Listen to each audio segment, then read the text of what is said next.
continuamos, ¿no? El tórax móvil o voleo costal, ¿no?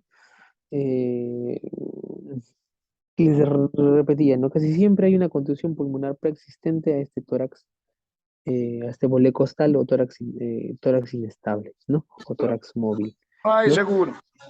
Entonces, Entonces, la contusión pulmonar genera o tiene un gran compromiso al asociarse a neumonías intrahospitalarias que pueden aunarse a esta contusión pulmonar, ¿no? Por eso es que se les cubre con antibiótico-terapia, ¿no? Y se les mejora el estado de perfusión. El hemotórax masivo, ¿no? Entonces acá está el datito, ¿no? Más de 1500 de sangre o 200 mililitros por hora por 3 horas, ¿ya? 3 horas, no son 4, son 3 horas consecutivas, ¿ya? Ventilación de paciente con trauma peligroso de peligros latentes, ¿no? En algunas oportunidades resulta difícil diferenciar entre problemas ventilatorios y un compromiso de la vía aérea. Por eso debemos tener en cuenta los siguientes aspectos. El neumotórax simple, acompañado de avidez de aire y falta de respiración, puede ser confundido con una vía aérea dañada, ¿no? La intubación traqueal y la ventilación asistida pueden convertirlo en neumotórax hipertensivo. Es decir, hacer un procedimiento sin saber a qué es lo que te enfrentas puede convertir un neumotórax simple a un neumotórax de atención. Eso es lo que te quiere decir, ¿no? Ten cuidado, dice, ¿no? Diagnostica bien antes de hacer tu procedimiento. Tú puedes pensar que ese neumotórax simple y esa sensación que tiene de avidez por tomar aire puede para ti ser indicativo de una vía aérea dañada y si vas a querer intubarlo y pues no es una vía aérea tal cual, ¿no? Dañada, sino era una motora simple que se trata con observación. En un paciente inconsciente que necesita intubación y ventilación debemos rápidamente descartar un neumotórax a través del examen, ¿no? Ah, bueno, y circulación y control de hemorragias. Bueno, chicos, acá un pequeño. Levántense, estiren las piernas, relájense, ya van 1 hora y media escuchando, ya, relájense un poquito y vamos a continuar en unos minutos, ¿sí?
Bien, creo que vamos a continuar.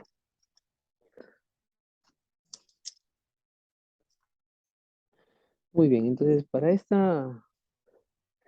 segundo, esta segunda parte de valoración y evaluación, eh, es importante evaluar la circulación y control de las hemorragias, ¿no? La hemorragia y la hipovolemia son las causas más de mayor mortalidad prevenible, es decir, que ustedes actuando a tiempo pueden modificarlas, ¿no? Secundarias al trauma. Es fundamental diagnosticar y tratar el shock, definiendo como perfusión de órganos y oxigenación tisular inadecuada, ¿no? Entonces, ustedes tienen que valorar los estadios del shock, ¿no? Si es un shock hipovolémico leve, moderado, ¿no? Severo. O sea, grado 1, grado 2, grado 3 y grado 4, ¿no? Entonces, ustedes para eso tienen que saber cómo se clasifican los grados del shock, ¿no? Así, mm, prácticamente algo práctico, ¿no? Para que se identifiquen así sin tener que aprenderse todo, ¿no? Grado 1, grado 2, grado 3, grado 4. ¿Ya? Entonces, el grado 1 no hay ninguna alteración, ¿ya? No hay alteraciones, así, rápido, ¿no? Pierde sangre. ¿Cuánto pierde? Pierde hasta 750 mililitros y no le genera ninguna alteración hemodinámica. Presión normal, frecuencia cardíaca normal, frecuencia respiratoria normal, todo normal, ¿ya? Grado 2. El grado 2 sí es hasta 1500 cc de pérdida sanguínea, ¿ya? Acá sí ya va a haber taquicardia.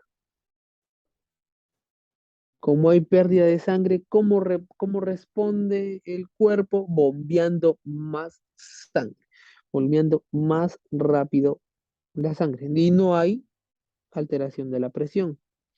Ustedes pensarían, no está perdiendo 1500, ya debería estar hipotenso, pero no, muchas veces no lo están. ¿Por qué? Porque hay un mecanismo compensatorio. ¿Cuál? La taquicardia, ¿no? Entonces, un estado grado 2, ustedes lo primero que van a hacer, ya está taquicardia. Debe estar perdiendo entre 750 y 1500 mililitros de sangre, ¿no? Presión normal, ¿no? O puede estar normal o ligeramente disminuida, ¿no? ¿Qué más? El grado 3. El grado 3 se pierde hasta 2 litros. Acá si ya encuentran taquicardia mayor de 120, encuentran hipotensión arterial, o sea, PA baja, ¿no? Una presión arterial disminuida. Acá sí ya le encuentran una alteración de la frecuencia respiratoria, ¿no? Entonces ven que en el grado 3 ya se va a alterar todo. El paciente va a estar agitado, ¿no? Taquipneico, queriendo jalar más aire, porque ustedes tienen que saber que no tan solo la pérdida sanguínea se pierde elementos formes, ¿no? Se pierde también el transportador del oxígeno. Y si no hay transportador del oxígeno, el paciente va a tener disnea, ¿no? Va a tener disnea. La tasa de filtrado glomerular también cae, el gasto cardíaco cae, ¿no? La taquicardia se hace más intensa, más evidente y ya comienza a haber hipotensión. Hipotensión. En el grado 4 ya se pierde más de 2 litros, más de 2 litros. Y el paciente está mucho más taquicárdico, ¿no? Taquicardia más de 140, ¿no? 140 pulsaciones por minuto. Presión arterial disminuida, ¿no? Disminuida, bien disminuida, ¿no? El paciente está confuso, habla incoherencias, está con tendencia al sueño, ¿no? Entonces, en los tres primeros, perdón, en los dos primeros el manejo es cristaloide, es decir, yo le doy cloruro de sodio. Y en las otras dos, el manejo son cristaloides más, ¿qué creen que se les da? Paquetes globulares, sangre, ¿no? Le ponemos sangre al pacientito, ¿no? Entonces, es así como ustedes van a abordar de manera rápida, inmediata, ¿no? Sin gran memoria, son uno 2 3 4 5 6 7 8 9 10 topics que se deben aprender para cada uno nada más y algunos salen así por reducción nada más, ¿no?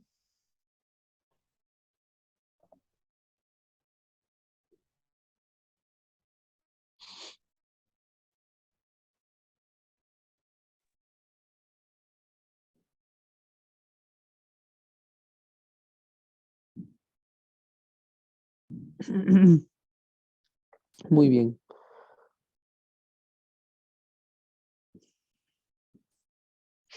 Entonces ya saben los del shock, ¿no? Entonces el shock hemorrágico es el más común en el paciente traumatizado. No obstante, también pueden presentarse otros tipos de shock.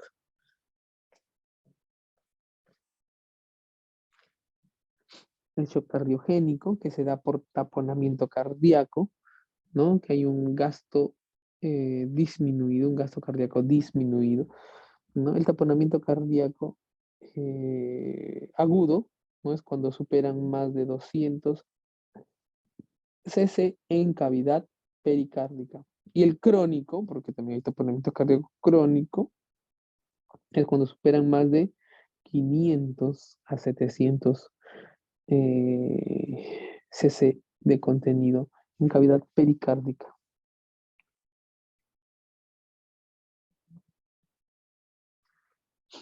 Shock neurogénico, ¿no? Cuando hay lesión de la médula espinal, hay hipotensión, se deprime el paciente, ¿no? En el shock séptico también hay hipotensión, pero esta hipotensión es por vasodilatación, ¿no? Y el shock mecánico por un neumotórax a tensión, ¿no? Como les mencioné, el neumotórax a tensión desplaza la línea media hacia el lado contralateral a la lesión, es decir, va a desplazar la línea media comprimiendo cavidades cardíacas derechas.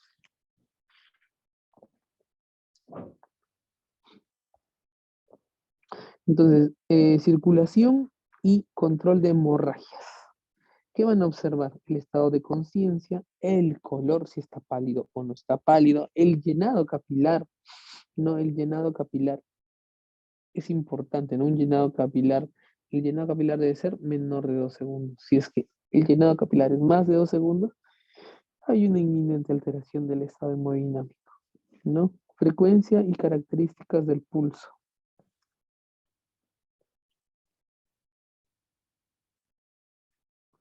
Un pulso, por ejemplo, deficitario, un pulso paradojal, ¿no? Característico del TEP, ¿no? Entonces, esos pulsos se pueden identificar fácilmente.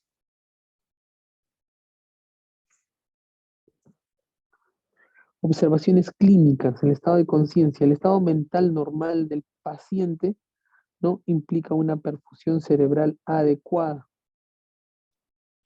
Es decir, el hecho de que te responda tan solo su nombre ya te está diciendo muchos datos. El paciente habla, el paciente ventila, el paciente tiene un adecuado Glasgow, está despierto, ventilando, tiene una buena motricidad, ¿no? Levanta las piernas, se mueve, ¿no? En cambio, la disminución de los procesos mentales en presencia de taquicardia e hipotensión por disminución del volumen circulante se relaciona con los estados de shock, ¿no? Pueden ser un shock cardiogénico, neurogénico, ¿no? La reducción de más del 50% del volumen circulante origina pérdida de la conciencia. ¿Cuánto, acaba la pregunta, cuánto de volumen sanguíneo tenemos en el cuerpo, en nuestro cuerpo, circulando?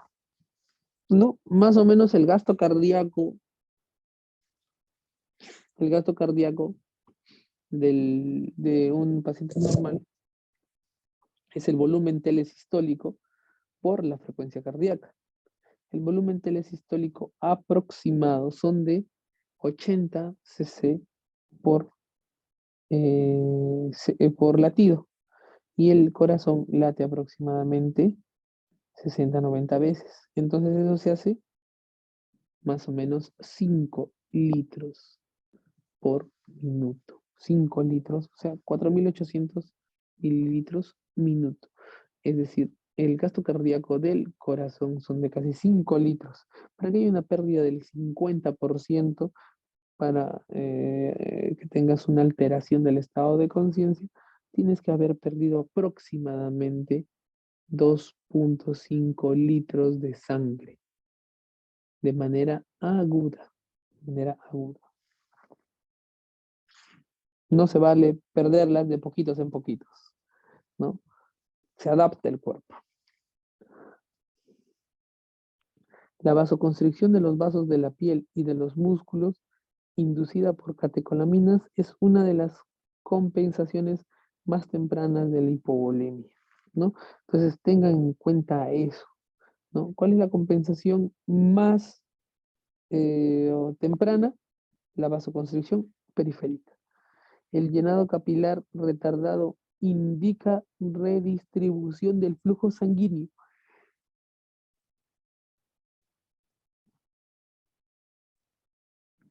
Tengan en cuenta que esta distribución del flujo sanguíneo lo hace frente a la pérdida de la volemia y lo hace en órganos principales. ¿Cuáles son? ¿Dónde va a distribuir ese volumen sanguíneo? En cerebro y en corazón. ¿Ya? Observación clínica, frecuencias y características del pulso. Ahora vamos a ver bien, ¿no? Entonces, por ejemplo, un pulso regular, normal, no nos hace llamar mucho la atención. En cambio, los pulsos rápidos, débiles, asincrónicos, nos hacen pensar en alteraciones del ritmo cardíaco.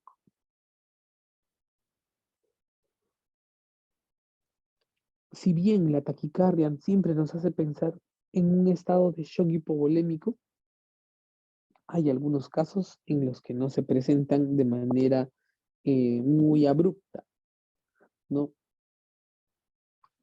El shock hipovolémico, el shock hipovolémico puede estar en un estado tan avanzado, descompensado, que el músculo cardíaco se cansa de soportar toda esa taquicardia intensa y lo único que hace es disminuir o mantener normal su frecuencia cardíaca, ¿no? Y usted, no está bien, mi paciente no está taquicárdico y no está, ha perdido tanta volemia que el corazón ya no tiene fuerza para seguir bombeando, ¿no?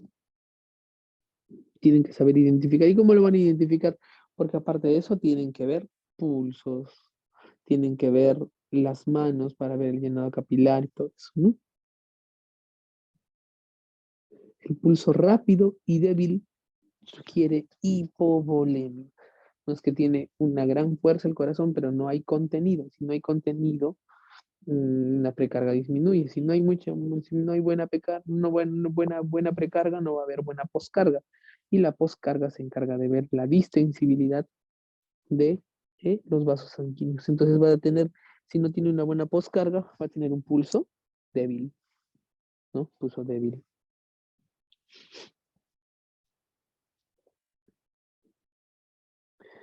Observaciones clínicas, otros parámetros que vamos a evaluar. Otros parámetros que podemos evaluar son la presión arterial, el gasto urinario, la tasa de filtración glomerular siempre debe ser mayor de 0.5 mililitro minuto o más de 400 cc en 24 horas, es decir, que no se acerque a la oliguria. La oliguria se define como un, eh, con una, es cuando se evidencia un déficit de orina, o sea, una medición de orina de menos de 400 cc en 24 horas. Menos de 400 cc en 24 horas. ¿Ya? Así se define el gasto urinario. No, la presión venosa central, la PVC, lo normal es entre 8 y 12 de PVC. Entre 8 y 12 y se mide con un catéter venoso central, no el catéter venoso central. Ese catéter venoso central es es el que va a dejar medir el, la presión venosa central. ¿No? ¿Para qué me sirve? ¿Para qué me sirve el PVC? Bueno, ¿alguien sabe? ¿Sabe para qué me sirve la PVC? ¿Qué me va a orientar? ¿Qué cambio terapéutico puedo hacer si sé la PVC? La PVC tengo que pensar siempre que me va a medir la volemia que se recupera de las extremidades distales. Es decir, me está ayudando a identificar la hipovolemia. Cuando la PVC es menor de 8, yo digo, tengo un gasto cardíaco bajo, estoy perdiendo sangre por algún lado. En cambio, si encuentro hipotensión y mi PVC me sale normal, no, la pérdida no es por hipovolemia o por secuestro del tercer espacio, que es otra consecuencia, no, es por otra cosa, busquen, ¿no? Y te echas a buscar, ¿no? ¿Por qué será? ¿No? Entonces, y los ruidos cardíacos presentes. Tengan en cuenta que la tríada de Beck, también los ruidos cardíacos abolidos, es un criterio, ¿no? Para ver lo del TEP.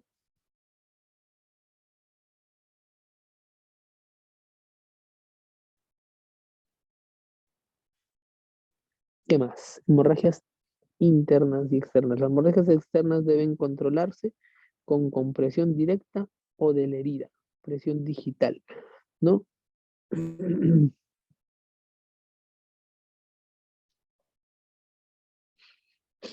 Entonces, ¿cómo hacen ustedes compresión externa?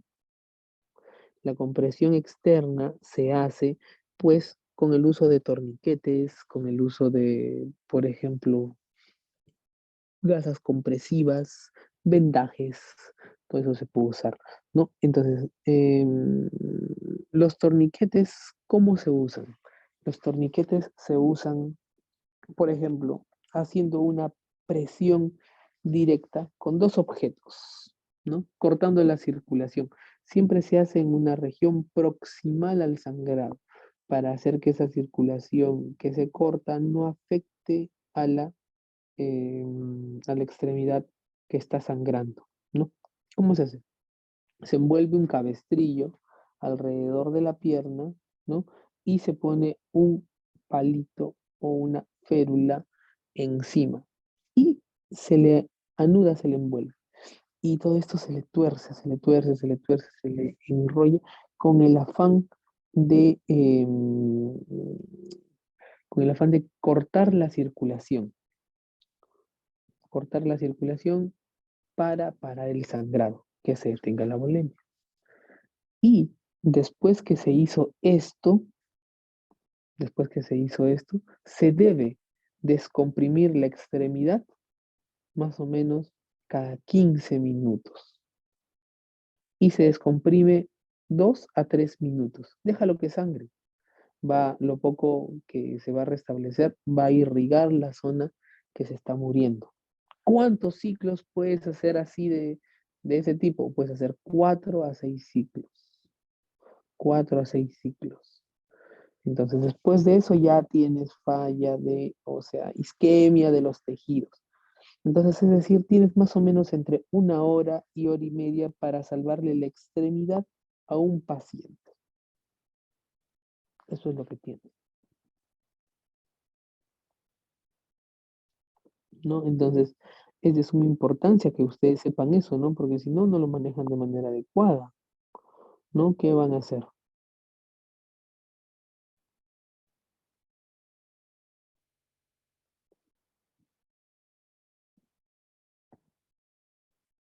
Muy bien. Entonces, si las hemorragias internas pueden localizarse en las cavidades torácicas, abdominales y en focos fracturarios, en especial a nivel del piso pélvico, ¿no? Las fracturas de pelvis.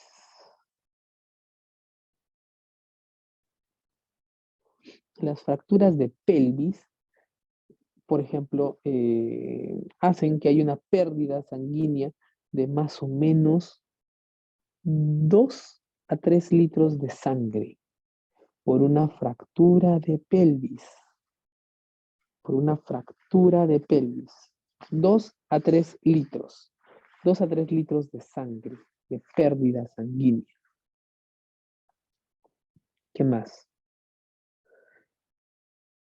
Las fracturas de fémur, generalmente hay pérdida de entre 1,5 a 2 litros de sangre, ¿no? Por eso se explicaría por qué las fracturas de dos huesos largos, ¿no? Te pueden generar estancia en la unidad de shock trauma, porque va a haber un gran sangrado, una gran pérdida sanguínea, ¿no? Además, las hemorragias internas,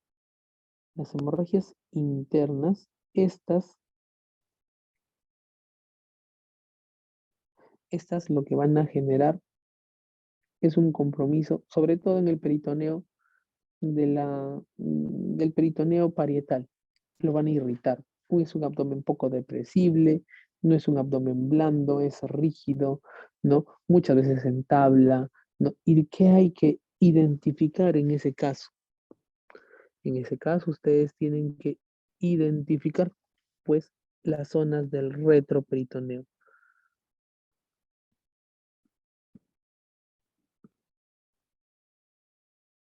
¿Cómo lo identifican? Vamos a ver ahorita. Miren, este es el abdomen, este es el ombligo, estas son ambas crestas ilíacas, ¿no? Esos son ambos rebordes costales, ¿no? Entonces, vamos a trazar líneas imaginarias. Vamos a trazar líneas imaginarias.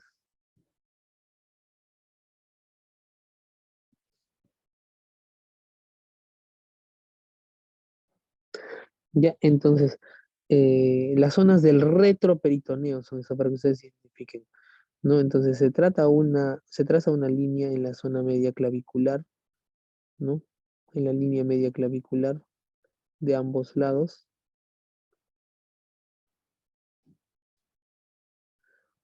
Y se traza una línea que va a dividir ambos rebordes costales y otra línea que va a dividir ambos límites de las crestas ilíacas. ¿No? Entonces esta división va a hacer que el abdomen quede dividido en 4 sectores. El primer sector, la línea media, que se va a llamar sector 1, todo esto. El segundo sector, sector 2,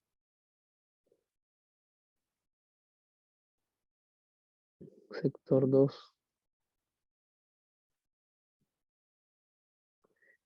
Y el tercer sector,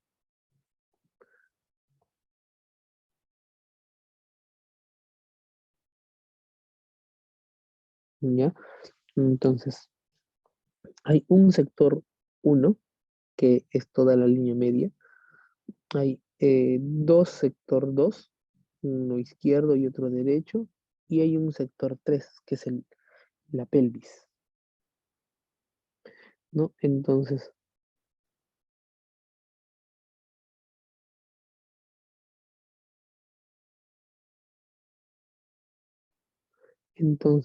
¿qué es lo que vamos a hacer? Según la división del retroperitoneo, todo trauma abdominal, lo que les mencionaba temprano. En sector uno, en todo esto es indicativo de laparotomía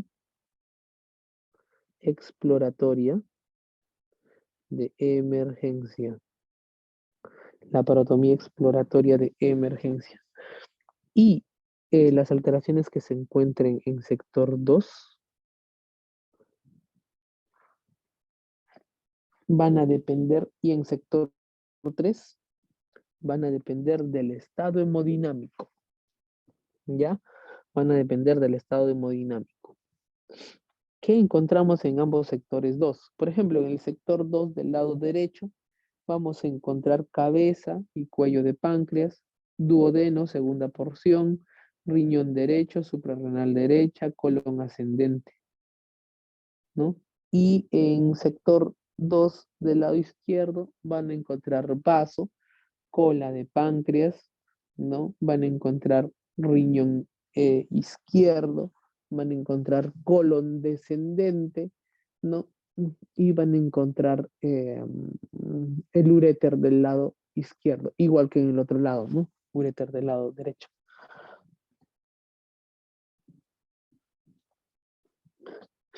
Bueno, ¿no? Entonces, una vez que ustedes identifican la zona, luego van a tener que hacerle un examen muy curioso, el ECOFAST.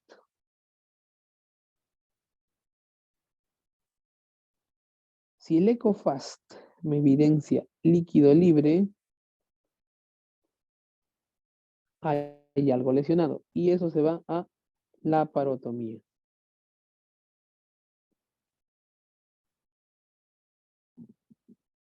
¿Entienden? ¿No? Si se encuentra en sector 2, sector 3, le hago el ECOFAST. Si el ECOFAST, es decir, si está hemodinámicamente estable, ¿no? Le hago ECOFAST si está hemodinámicamente estable. ¿Ya? Le hago un ECOFAST y el ECOFAST me evidencia, pues, líquido libre. De frente lo llevo a la parotomía. Y si está hemodinámicamente inestable, muchas veces tan solo con el examen físico se podría determinar que ese paciente está para la parotomía exploratoria sin necesidad de hacerle ningún examen. Muchas veces en nuestro hospital, en el Carrión, llegan pacientes baleados, papeados, ¿no? Y estos muchas veces los programamos sin necesidad de hacerle un ECOFAST. Llegamos, lo evaluamos, vemos que los orificios de bala ingresan a cavidad abdominal, el abdomen está peritoneal, está rígido, doloroso, poco depresible, con signo de Bloomberg positivo, ¿no? Con signos de irritación peritoneal y lo único que se hace es programarlo de frente para sala de operaciones. En el camino ya le harán los exámenes de sangre, en el camino ya le harán la prueba COVID, en el camino se le hace todo. El paciente sube como prioridad 1, por eso mismo, la hora de oro, ¿no? Porque ven que es una lesión que pues es muy probable que se encuentre alterando la estructura vascular o que haya dañado la estructura vascular, ¿no? Entonces es importante identificar los sectores del retroperitoneo que les he mencionado, ¿no? Los sectores del retroperitoneo. Tienen que aprendérselos para saber dónde están cada uno, ¿no? Y ver qué órganos están ahí. No, en piso pélvico está la vejiga, el útero si es mujer, el colon descendente.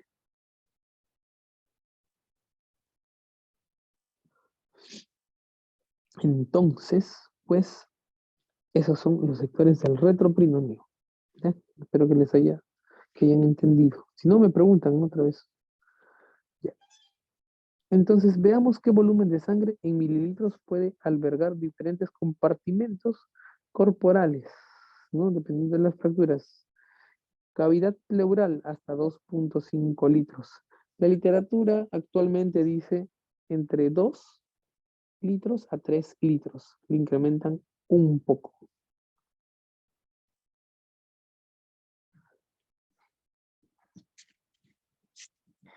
La cavidad peritoneal puede albergar gran cantidad de líquido, ¿no? 2 litros a 4 litros, ¿no?